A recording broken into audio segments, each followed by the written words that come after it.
He dropped a 30-piece McNugget last month. He was the student of the month. Just some of the things that maybe I've been doing that could help some of the other people on this call. He covered what he was going to cover, and I went, "You're going to do all that in an hour?" And he goes, "Yeah." I said, "They're getting more in an hour than most companies give them in a week." 75 transactions, 142 on the month, 1,315 transactions.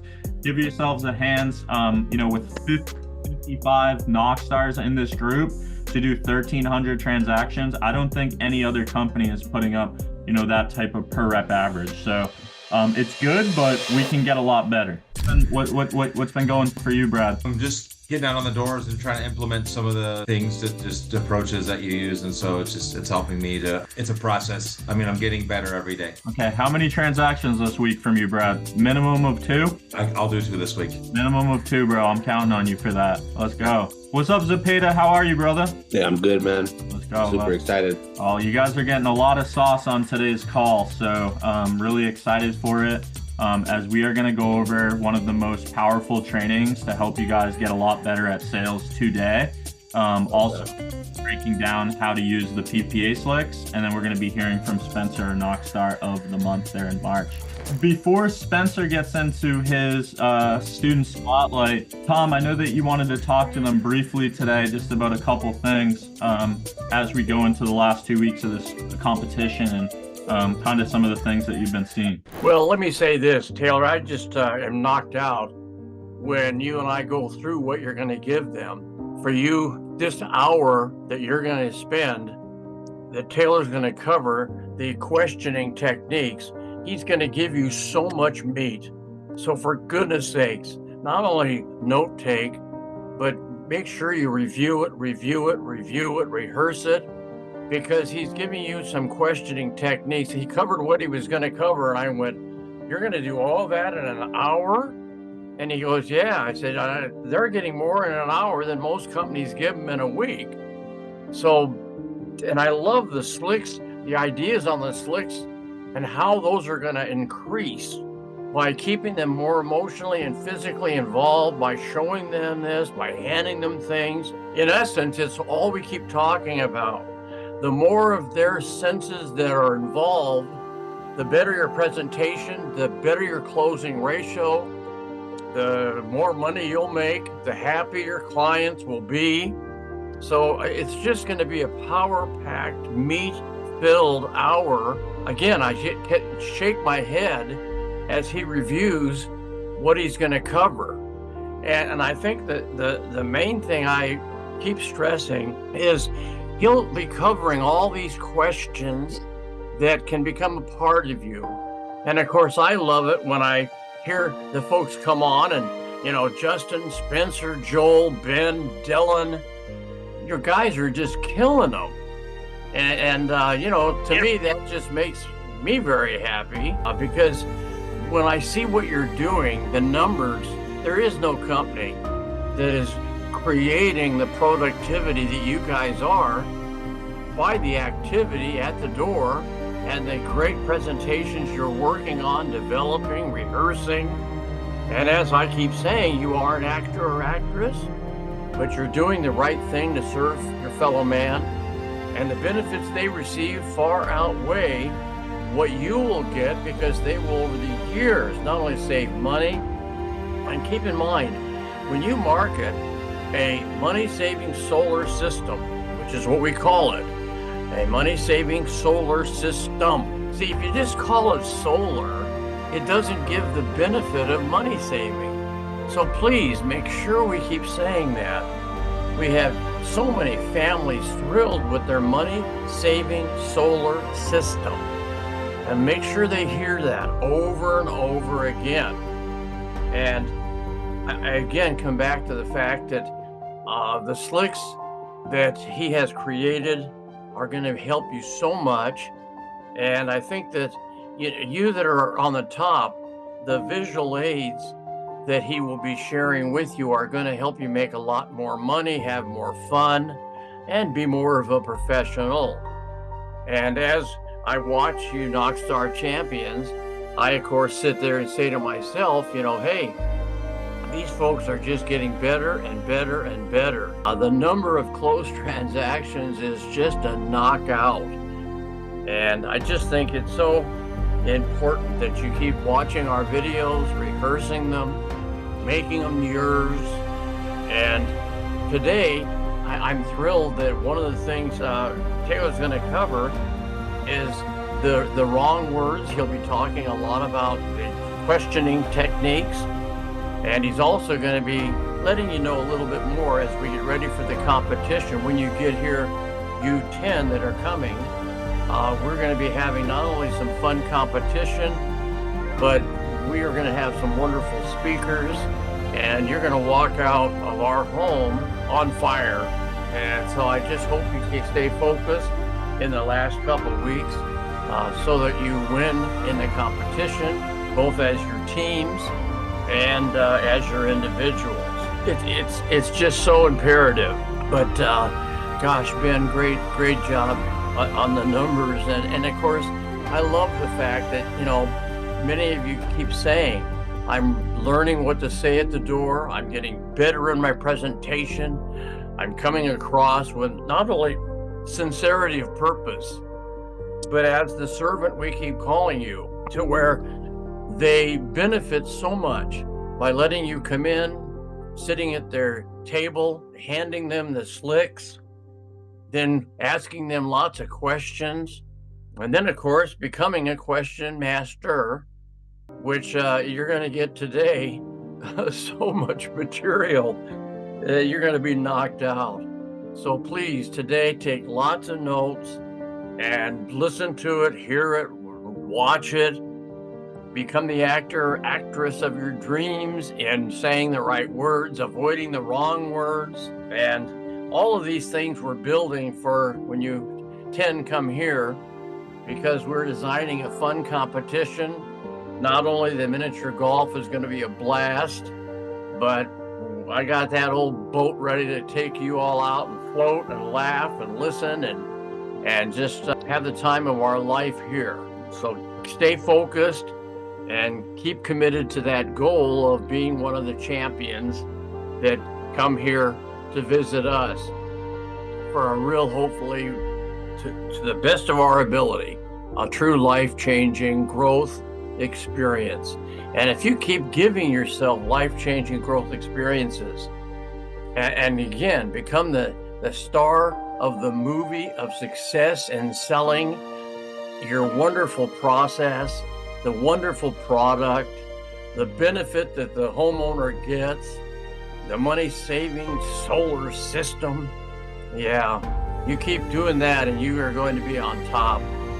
And I know I'll watch you, we'll continue to watch you as you not only increase your effectiveness, but again, make a great income, have one of the best years. I think this year is going to be one of the best years in many of your lives that you've ever had, financially, emotionally, physically, and hopefully even spiritually, to where you grow, you prosper, and people see a change in you as you continue to study and become the student of what both Taylor and myself, Chris, all the folks that have given their presentations. This training that you're getting is just absolutely magnificent. And so take advantage of it. Know that we're on the team as a team. And again, I'm counting the days till you're all here that win. And we'll have I'd like to keep saying, a time of your life with the time we're going to share, and the productivity increase you'll get when you go back home after this wonderful time we spend together, and the wonderful speakers I'm bringing in. And a couple of them are total examples of what Taylor and I believe, what we teach, what we have lived, what we continue to live, to show that we aren't just mentors. We want to be teachers that employ the best ideas, the best concepts, the best ways to help you have a better life, helping others have a wonderful system that they will thank you for many, many years. So basically, that's my message. And I don't know if anybody has a question for me, Taylor, but if so, fine. If not, I have to go and serve some clients myself. We're all doing the same thing. All right. Anything, Bud? I want to say one thing, and I want to see if you guys picked it up. There's one word that's more powerful than any other word when it comes to your life. And Tom said that right here. And this was a big aha moment when I understood this. But does anybody want to guess what that word is? There's one word that's more important than any other word in your life when it comes to your life. It starts with the letter P. Does anybody want to take a guess at what that is? Okay, it's kind of a tough one, but when I say it, it's kind of like an aha moment. The one word that's more important than any other word when it comes to life is purpose, right? What is your actual purpose? You know, Tom just made some very, very powerful statements. And I promise you, if you do not have a pen and a piece of paper during this training, you're going to hear a lot of good things that be like, oh, that's good, but you're not actually going to program the information up here. So make sure that you guys are programming the information. And, you know, very powerful message, you know, from Tom. So Tom, thank you so much for that. You know, once again, just filling us with wisdom. Week in, week out, and the example for, you know, the students here at Knockstar. So thank you so much. Can't wait to see you winners. All right. Well, we've got one of the team captains. They went undefeated the entire season. He dropped a 30-piece McNugget last month. He was the student of the month. Mr. Spencer Brame, your team is in the finals. You've been leading from the front. Massive communication on your group chat. I know you guys did not come this far just to come this far, but you've got a tough matchup against the Kings for the final 2 weeks. You are our student of the month for March, and we want to hear from you, bro. Like, what went down, and if you could give some insight. I know that you wanted to take maybe 5 or 10 minutes today and kind of go into what's been working for you. So take it away, Spencer. Yeah, man, it's been a fun journey coming from the beginning when we talked last year. I remember you saying that you had guys in Knockstar that were doing 20, 30 pieces a month. And I was sitting there like 6 or 8. And I was like, there's no way. There's no way that I could ever do that. And as I jumped in, going from selling 6 to 8 to then selling 12 to 15 to last month selling 30, and just realizing it really wasn't even that hard. I think one of the better parts of the program is running with the best. When you run with the best, you realize that there is no ceiling. You can keep going higher. You can keep doing more. There's all these limitations that we set on ourselves that just hold us back. And I think that's one of the blessings of this program is opening up those limits. And I don't know, one of the things I was kind of thinking about as you reached out to me about talking is just some of the things that maybe I've been doing that could help some of the other people on this call. I think it's just the discipline of getting out there and working super, super hard, because every time you get a deal, you feel like you're getting lucky. And luck is definitely a part of it, but you can't get lucky unless you're working hard.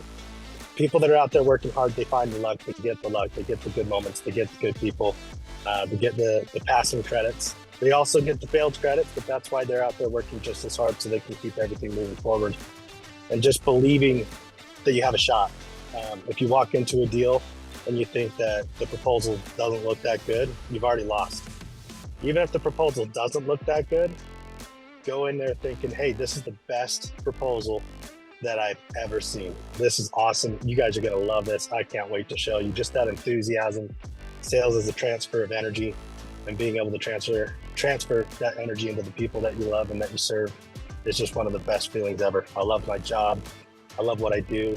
I love the life that I've created for my family and myself, and super excited about the future and super excited about Knockstar. Any other questions that I can answer? I'm usually not one to talk forever and ever.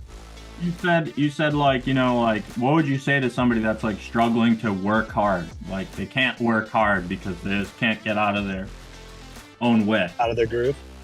They can't get out of their own way. That are like, hey, I want to do this. I want to hit 30. You know, you're at a position where you were doing 6 or 8 a week or 6 to 8 a month, and now you're push yourself to the 30. And obviously the work ethic and the behavior goes a lot into that. But like, what would you say to somebody that's like, they want to do it, but they're just not doing it? I would tell them to focus on the day. Don't worry about what happened yesterday, last week, last month. It's past, it's gone, it's sunk cost. You can't do anything about it. all you can do is worry about today, worry about the week, worry about the month. And so just start today, go out there and find your first deal. Money. All right, what questions do you guys have for Spencer? I know that if you didn't hit 30 last month, you should probably ask a question on things you should do to get a perspective from a Knoxstar that's actually making the plays. So what was the difference? Like, how did you go from 6 to 8 to 12 to 14 and then now 30? Like, what changed? Yeah. Well, at first when I was doing 6 to 8, I was actually still one of the top 5 to 10 in my company. I love the company that I'm with, but they're not a bunch of Knoxstars. They're a bunch of really good guys that just, they're working basically 9 to 5 on that side.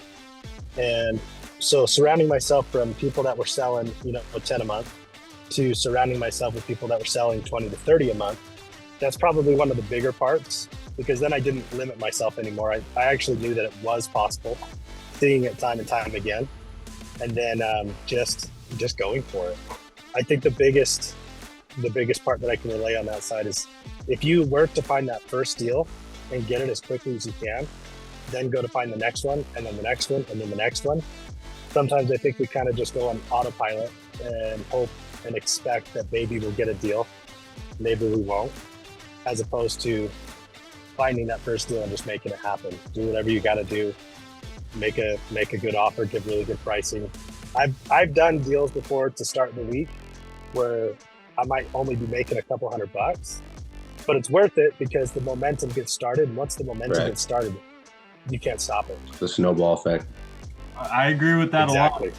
Sometimes you have to get that momentum going, like even if it's just getting like a soft set early in the day, or even if it's just collecting somebody's phone number, you got to stack those wins as you go. And those are like that will lead you to the actual sales.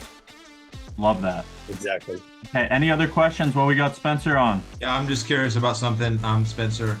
In regards to kind of building what you built, and obviously you have it going pretty successfully on a consistent basis, is what percentage of your total sales are self-gen versus a team building, and how much time do you spend on self-gen versus team building? That's a good question. I would say probably 10% of my business is self-gen. We have a really, really good setter program, which is awesome, but also can be difficult because sometimes I'll have 10 appointments on my calendar and you show up and it's a bunch of garbage, and I would have done way better just getting out on the doors and knocking myself.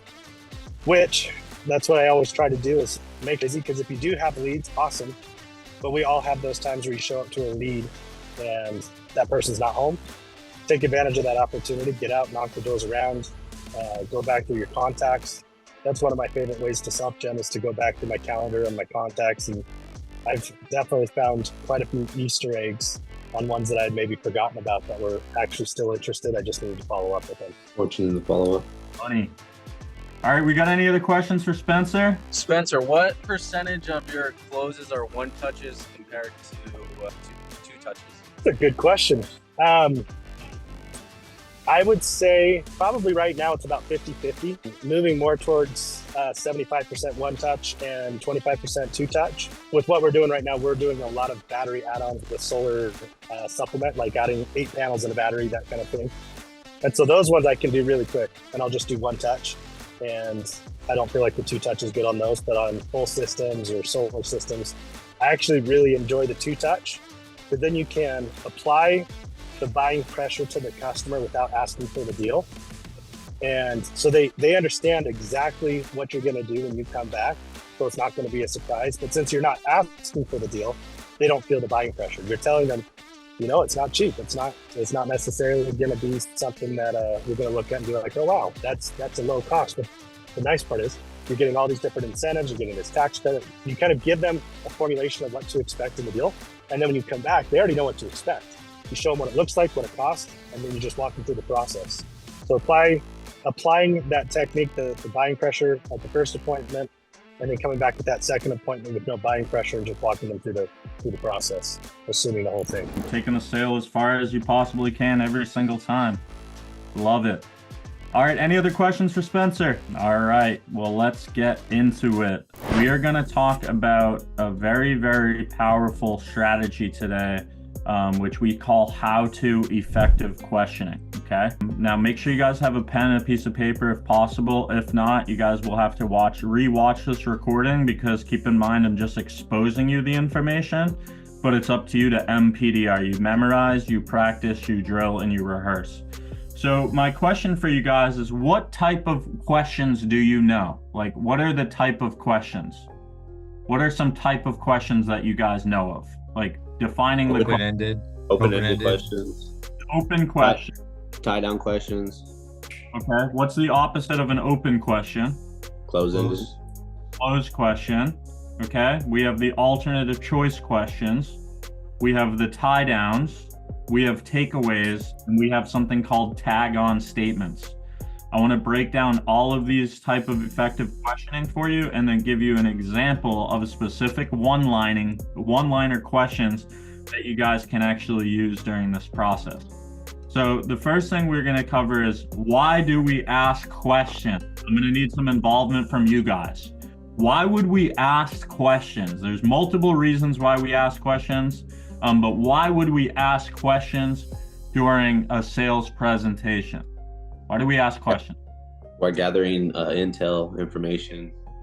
Gathering information. What else? There's multiple answers. I want to get the multiple people's feedback. You all should give an answer on this. Why do we ask? You're getting the customer involved instead of just talking. But what else? You're taking control. You're taking control, but you still make them feel like they have control because you're asking the questions. You're taking the command position. What else? They also will tell you how to sell them. They'll tell you the hot buttons they have if you ask questions, and you continue to ask second level questions to get more clarity on what they're looking for. Right, going back to the story of the blind salesman, how did he get so many sales? He could never see the home through his own eyes. He had to see it through the customer's eyes. He had to ask a lot of questions. He had to go 2-3 questions deep. Okay, good.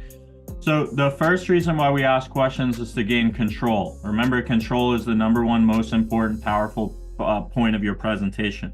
If you lose the command position, you lose the sale every time. The reason why we ask questions is to isolate areas of interest. The reasons why we ask questions is to acknowledge a fact. The reasons why we ask questions is to receive these minor agreements, to arouse and to control emotions, to isolate the objections, to answer objections, and to keep them involved throughout the entire process. That's why we understand people learn not just by hearing us, by hearing, reading, writing, and saying, getting them involved with the process. So the first type of question we're going to cover are open questions, okay? Open questions are broad and can be answered in detail. They require thought on the part of the buyer. Example, two of the major open questions that I like to ask during my closes is, so how are you guys feeling about all of this so far? And are you guys pretty excited? Okay. If they're not excited, then you missed a part in your presentation. You need to go backwards. J. Douglas Edwards says this. Pay attention. He said, if you are working all of the hours and you're not getting the result and you're sitting there like, what am I doing wrong? What it typically is you stopped telling the entire story. What I mean by that is you're shortcutting parts of your presentation. Just because you sold Bill without going through your intent statement or going over questions to build pain doesn't mean you can do that to every single buyer, okay? So how are you feeling about all this so far? How would protecting yourself from inflation and gaining independence from the mercy of the utility company provide you with overall peace of mind? You know, another good open question. What do you like best about the idea of going solar, right? You're like a police officer. Anything you say will be held against them. And typically what I'm doing when they give me these answers, that's why we develop the Can We Pay system as far as closing, is when they tell me an answer, I write it down. You know, what do you like best about the idea of going solar? You know, they tell me, I write it down. How would protecting yourself from inflation and gaining independence from the mercy of the utility company provide you with peace of mind? Well, provide us with peace of mind because we're not getting any increases in our pay, but they keep jacking up the rates, right? These are examples of open questions. They allow you to collect qualitative answers from customers that are, for the most part, full of information. By asking this type of question, you are giving your customers the opportunity to answer whatever they like without limiting or influencing them with predefined answers, okay? So that's your first type of question, is these open questions. The opposite of an open question is a closed question. Closed questions are narrow in focus and usually answered with a single word or a pick from limited multiple choice options. Are you the homeowner? Yes or no? Closed questions allow you to choose the responses that can be made by participants beforehand. This means you are prompting participants to be specific in their answers, giving clear results. An example of what I do during my Can We Pay process is I almost answer the question for them. Then I ask the question and then they answer it the same way I told them. They're like loaded questions that I'm asking them a question for them to answer it in a specific way because of the way that I posed that question, right? Another example. So before we get all the forms filled out, do you have any other questions? Okay, notice the first part of this closed questions. So before we get all the forms filled out, did you have any other questions? Closed question. Do you want to pay more to rent electricity? Do you want to pay less to own your power? These are examples of the opposites between open and closed questions. You want to have the ability to no longer pay an electric bill. The alternative choice is going to be our third type of question. Alternative choice questions are this or that questions, not yes or no. A question where either answer leads you closer to closing the sale. Let me give you an example. John, would you like the survey to happen tomorrow morning or is the afternoon better, right? These are fundamentals, guys. You guys already use open questions. You already use closed questions. You already use alternative choice questions. But I'm telling you, the salesman that decides to work on the fundamentals and polish himself week in, week out, day in, day out, is the individual that's the continual learner that will always get better. Like Spencer, you see him always on these calls. You see him always in the Discord. There's a reason why he went from 4 to 6 to 30. Because he's fully committed. He's involved. He's not looking left. He's not looking right. Like, this is the video game that he's playing. Would you guys end up keeping the tax credit or just apply it into the system? Right? Examples of alternative choice questions. Okay. Now, if I was to ask you to define a tie down, what would you say the answer to that question is? Let's see somebody take a stab at it. What is a tie down? What is a tie down? Kind of a question where you're trying to solicit a yes response. So you ask, that's what I'm trying to say right now, Taylor, isn't it? And so you're having a tie down to solicit a specific response, usually a yes response. Okay, good. A question at the end of a sentence that demands a yes. Okay, a question at the end of a sentence that demands a yes. Now, how many different types of tie downs do you guys know? 3. 3 tie downs. What tie downs are those, Ryan? Standard, reverse, and inverted. Good. Okay, we're going to cover the inverted and the tag-on tie downs. And we give you an example because once you guys are able to program this information, you have more ammunition, right? It's like you have a bag. I don't need to use every one of my closes in every sale, but I know that I'd rather have them and not need them than need them and not have them. That's the reason there's so much mediocrity, is because people don't understand these concepts and these fundamentals, okay? So it's a question at the end of a sentence that demands a yes or isolates an objection. The pro tip is you try to wait for a buyer's stimulus, positive stimulus. A pro closes on buyer's positive stimulus, right? Notice buying signs, right? Nodding, warmth, right? Making those sounds. Those are all buying signs. So the first type of tie down that we're going to talk about is, an inverted tie down. What an inverted tie down is definition is putting the tie down on the front for more warmth. An example of an inverted tie down would be, doesn't it make sense to save money on a bill that you're never going to cancel? It does make sense to save money on a bill that you're never going to cancel, doesn't it? You see, it's the same exact words, but there's a tie down and then there's an inverted tie down. The inverted tie down puts more warmth on it, right? A regular tie down is more sharp angle, where you're like, isn't it, wouldn't it, couldn't it, wasn't it, that was one, wasn't it? Those are tie downs.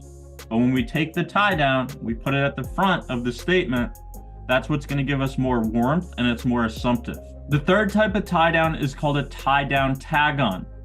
They say it, you tie it down. You get complete minor agreement. They mentioned something about, being able to save money on a bill that they weren't going to cancel being a good thing. That would be a good thing, wouldn't it? It's just the statement at the end to get the complete minor agreement. Okay, like I said, it's a question at the end of a sentence that demands a yes or isolates an objection. invert it, or you can actually tie it down with a tag on statement. Okay, next thing we're going to cover is takeaways. Why do you guys feel like takeaways are so important during a sales presentation? One of the most important things that I think that we don't even talk about enough, but why are takeaways so important? It brings them back to the conversation. Go ahead. It shows you have control. Shows you have control, right? Doesn't make you sound needy. Understand every selling situation, the anxiety is typically here and the certainty is down here. If I don't take it away and I sound needy, like we have to do business, we have to do this, the anxiety is going up. But when I take it away and I have a demeanor, I really don't care if you do this, if you want to be a part of it, great. This is what's going on. This is how you'd be involved. This is how you'd be rewarded. This is why it makes sense. I'm not a dentist. I'm not trying to pull any teeth today. I've never performed any root canals. Is to gain the certainty to be up here and the anxiety down here. The anxiety is the acid that wipes out your enthusiasm. The anxiety to the buyer is the acid that wipes out their enthusiasm in making a decision or creating the decision, which is known as closing. I have that demeanor that I am the assistant buyer. I genuinely believe I am the decision maker. I am the decision maker whether or not they go solar. My attitude, my belief, my conviction, my clarity, my repetition, my energy, my belief, my service. If all of that is spot on, I have the ability to take that buyer's hand and get them involved with this process. I'm not doing that to them, I'm doing that for them. That's why we utilize takeaways. Example, shade.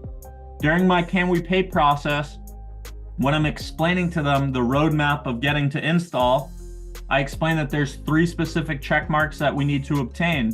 The first one being structural. However, we can see denials due to shade. Now, what percentage of your roof has any sort of shading whatsoever?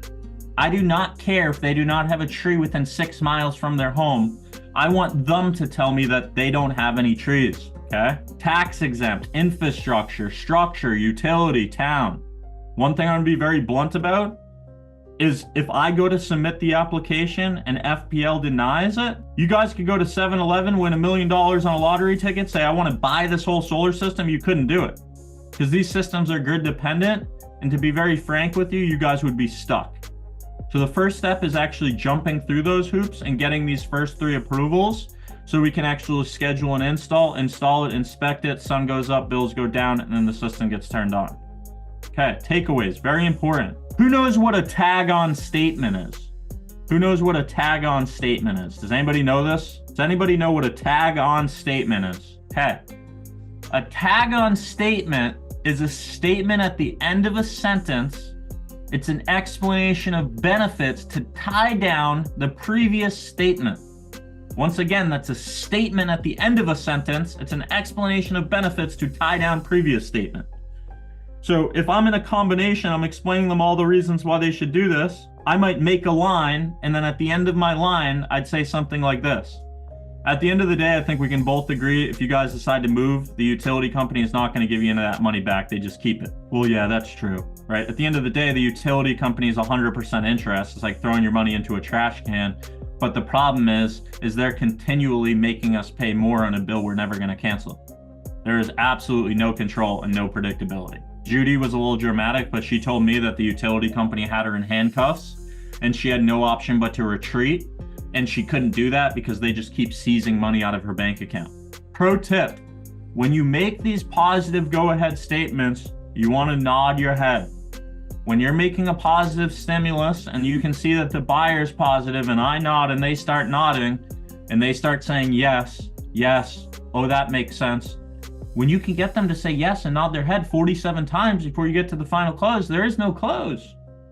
You know, at the end of the presentation, it's like, I just have to verify you're not a wanted burglar, you haven't killed anybody, you don't have any arrest warrants out in North Dakota or Minnesota, not that they know about, we're gonna verify you haven't went through a bankruptcy and that you guys have decent credit. What's the correct spelling of your last name? There's no anxiety there because we've already placed the certainty above the anxiety. Okay, there's 2 basic types of closing. I did not know the answer to this question, so I asked Tom. There's oral closing versus written closing. Which type of closing is more powerful? I did not know the answer to this question. I had to ask Tom. What do you guys think is a more powerful type of closing? Oral closing or written closing? Written closing. I feel like written, because to go over the written, you have to like talk about what's being written, to where you're almost doing oral and written with the written, whereas oral is just saying it. Okay. Anybody else want to put their input out? I feel like it could be oral, just because if you're moving them emotionally and they're defending it with logic, they're closing themselves. So it could be oral. Good. Anybody else have input? So here's the deal. I didn't know the answer to this question, but I was like, what's more important, oral or written closing? And Tom said that he believes oral closing is more important because it depends on how you deliver that. You know, everything you say during your presentation helps you or hurts you, right? There's no neutral. So how you're actually delivering the sauce. Prospecting leads to presenting, which leads to the final two steps: positioning, value, and pricing. Those are the things that most amateurs don't know how to do. The professionals understand that they can position a value for the homeowners to think, wow, I've never thought about it that way. That does make sense. Oh, this is pretty good. Well, wow, we've never thought about it like that. Well, that would help us. When you're able to get them to think differently through the communication and the persuasion, how you deliver the positioning of the value and how you deliver the oral closing of dropping price, two of the most basic but very important types of actually closing. Okay, question for you guys. At what point do you close? What point of the presentation do you start closing the sale? What point do you start closing? I mean, I think you start at the beginning. You're giving constant like checkpoints to kind of the test closes throughout the presentation. So you actually would probably close in the end, but the test closes you give throughout the presentation just to check to make sure. Does that make sense? What do you think about that? You know, and constantly throughout the presentation. All right, Michael? I think it starts from the moment that you walk in the door, your demeanor and stuff like that. That's my opinion. Okay. You close when they slow down the pace. You close when they ask more questions. You close when you receive positive stimulus. You close when they favor your test close. One thing I learned from J. Douglas Edwards, he says you qualify them first, and once you qualify them, then you start to close. And we call that the needs formula. What do they have now? What do they enjoy most about what they have now? What would they alter? Who is the decision maker, and what is the solution? Remember, you can never see the reason why somebody's going to go solar through your eyes. You can only see it through their eyes. They've got the reason why they want to move forward. There's some families where you might go in there and you talk about savings all day and they don't care about savings. They might care about the environment. And you didn't qualify correctly. So that's why you didn't actually work towards the close. These are points when you start to close. Okay, we're going to go over specific closing. If you guys want to take a picture of this, I'd recommend it because this is one of the most powerful closes that I have. It's called the Triplicate of Choice close. All you need to do is stick the beginning part of this, okay? The ideal situation when a family goes solar is they're willing to pay the upfront money to get started, and the additional 20 to 25 bucks a week doesn't take food off their table, that if they had control and predictability, that they see the value in the long term rather than being at the mercy of the power company. Now, there are the fortunate few. They're rich. They pay for every part and piece of this system a la carte. They pay for the labor. They pay for the installation. They literally are rich and have to pay for the whole entire thing. Now, because of certain circumstances and situations, there's some families that could only be involved with this program if we could literally show you a way that you'd be completely exempt from all the upfront costs, but also show you a way that your monthly amount would never increase, and we could keep you at the same amount that you were paying today, and you knew that that would never actually increase compared to the utility company just taking advantage of you guys. Now, if we were to categorize you in bucket C, there would be a few things we would want out of it from you. The ideal on this close is you're starting it higher, then you go way higher, then you go to really what it is. But the key to sticking this close and internalizing it to be a part of you is you've got to stick the phraseology at the beginning. The ideal situation when a family goes solar, right, is they're willing to pay the upfront costs. They realize that 20 to 25 bucks a week isn't going to take food off their table. So that's like where they like the idea of having the control and no longer being at the mercy of the power company. Now, there are the fortunate few, right? They're rich. They have to pay for everything upfront. Now, because of certain circumstances and situations, there's some families that could only be involved with this program if we could show them that they could be exempt from paying the upfront cost, and then whatever the amount is that you have to get them on the monthly. Can I get some thumbs up? Does this make sense to you guys? Or do you guys have any questions on this? Okay. I typically like to utilize this in situations where I have to raise somebody's bill. Secondary question close. Start with, as I see it, then pose the major question, then follow up with, by the way, don't pause, and then pose the minor question. Guys, these are formulas that literally, if you pay attention to it and write it down, you can add it to your bag and you can use these today in the field. As I see it, the entire system will be installed in one day, and they would start right around 9 a.m. By the way, when we come, would you want the inverter placed on the inside or the outside of the garage? You pose the major question. You want to utilize these questions further into the sale, okay? When it's like, I need to get I already got 30 minor agreements. This is another minor agreement that actually poses the major question. You know, as I see it, John, you know, the decision we have to make today is how soon you're going to start enjoying these brand new golf clubs. By the way, do you play at a public course or do you belong to a private track? Oh, well, you know, I just started. I haven't got a private course, so I guess public, right? He's agreeing to the major question through the second question. I want to think it over. If everything I said close, okay?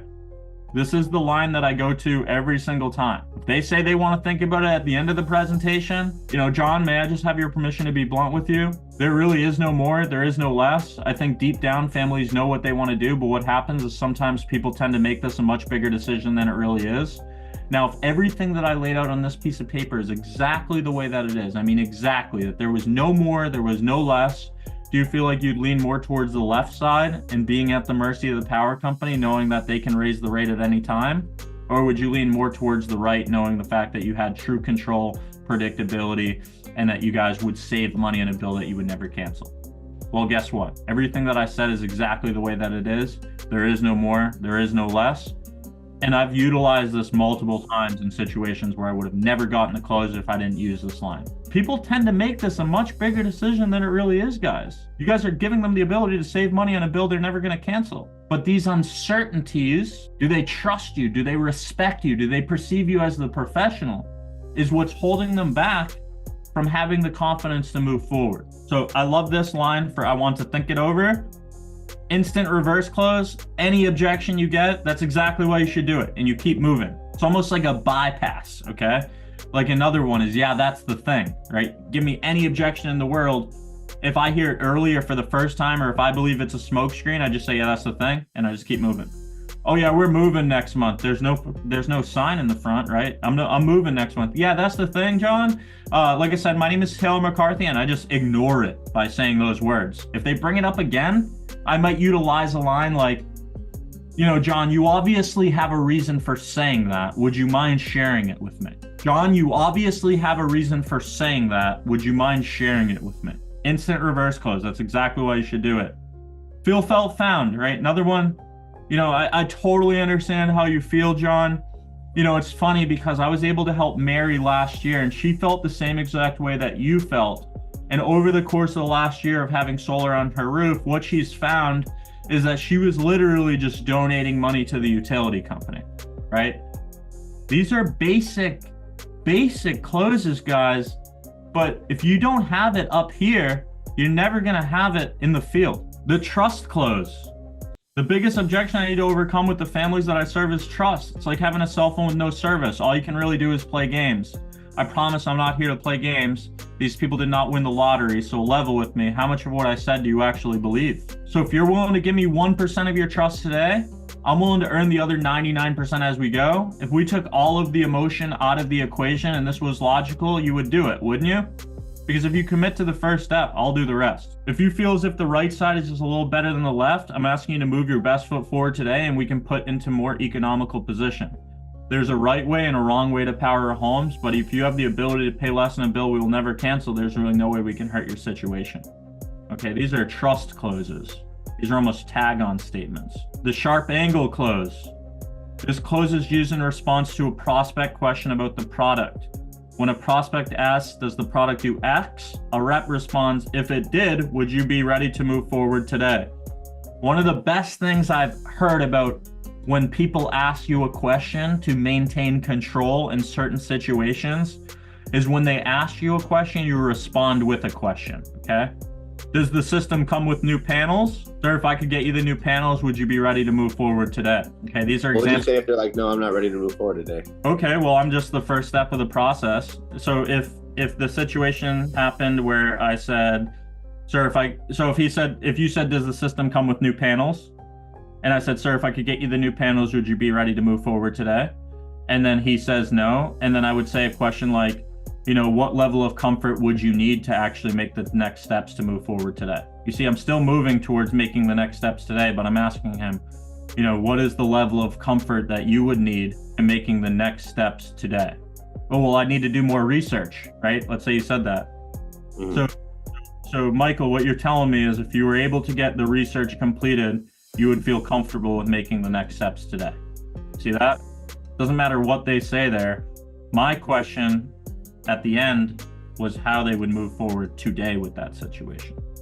Okay. All right, after the sharp close, we're going to talk trial and test closing. You guys, anybody have a question? I was just gonna say, you say in your trainings that like sometimes it's a combination, and this is what you're talking about. Like you might use multiple closes in combination to try to get the response you're looking for, right? Yeah, I'm always looking for a hot button, and I'm always kind of like here until I see the hot button, and then I kind of focus in on that specific, and you can ask specific questions like, John, what is the envisionment that you have for your home? That's a great question. When I'm explaining the 10, 20, 30 year amount that they would pay to the utility company, I'm always prerequisiting it with, understand that most people only live in a home for 3 to 5 years. But in a 10-year period, that's how much would be donated to the utility company in a 20-year and a 30-year period. Most people aren't going to live in a house for 30 years. But I need to preface that before I go into that. Trial closing questions are open-ended, opinion-asking questions. They enable you as a salesperson to assess where you are in the sales process and evaluate the readiness of your prospect to ask for the sale. The response you get from your trial closing question will tell you what to do next, right? So how are you feeling about all this so far? Are you guys pretty excited, right? Those specific type of questions are great trial questions. Does that make sense? These are trial test closing questions. What is an example of a trial or test closing question that you guys could use with a family? What is an example? You guys are going to need to use your brains right now. What is an example of a trial test closing question? Did how I explain how you eliminate the utility company make sense? Good. Where would you put the extra money towards? What type of question is that? Trial close? Is that more of an open question or a closed question? Like, where would you put this? Where would you put the extra savings towards? Would that be considered an open question or a closed question? Oh, more of an open question. Yes, exactly. Good. Yeah, that's the thing, right? That's another one-liner that I'll go to all the time if it's a smokescreen. Yeah, that's the thing, and then I just keep going. The average buyer accomplishes the close after the 5th closing attempt. This is why if you know 1 or 2 closes, they have more reasons for not going ahead than you have techniques to help them get ahead. These are steps to use after you have used a close and it does not work. Going to your question, Michael. Number 1, apologize. Number 2, summarize the benefits with tie downs. Number 3, ask your leading question to bridge to the next close. I know I went through that kind of fast, but those are the things we agreed upon, haven't we? Okay. Always checking in on the process. Does that make sense? Does that all kind of make sense to you? Getting them these minor agreements through the process. And then number 4 is you go into the next close. But read that line at the top. The average buyer accomplishes the close after the 5th closing attempt. This is why if you know only 1 or 2 closes, they have more reasons for not going ahead than you have techniques to get them ahead. Okay. So that's what I wanted to cover with you guys today is effective questioning. These type of things make your brain work.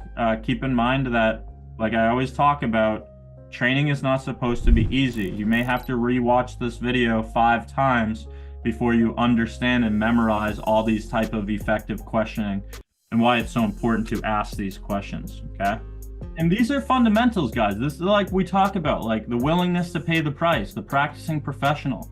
Like how much do you actually get better at your craft on a weekly basis? What was that, Dylan? No, I was going to say that I think that's been my issue is just not understanding fundamentals. Like I've been in sales for a while and I'll learn like how to sell the product I'm selling, but I've never really understood like the fundamentals like this. So I'm grateful to have access like to this video to be able to practice it and actually, understand, start learning fundamentals of selling and closing. Clarity creates conviction, guys. It all starts with clarity. If you're super clear on all the different types of tie downs, what an open question is and a closed question, you can be more innovative and creative within your process. Thank you guys so much, and we'll see you on the scoreboard. Let's go.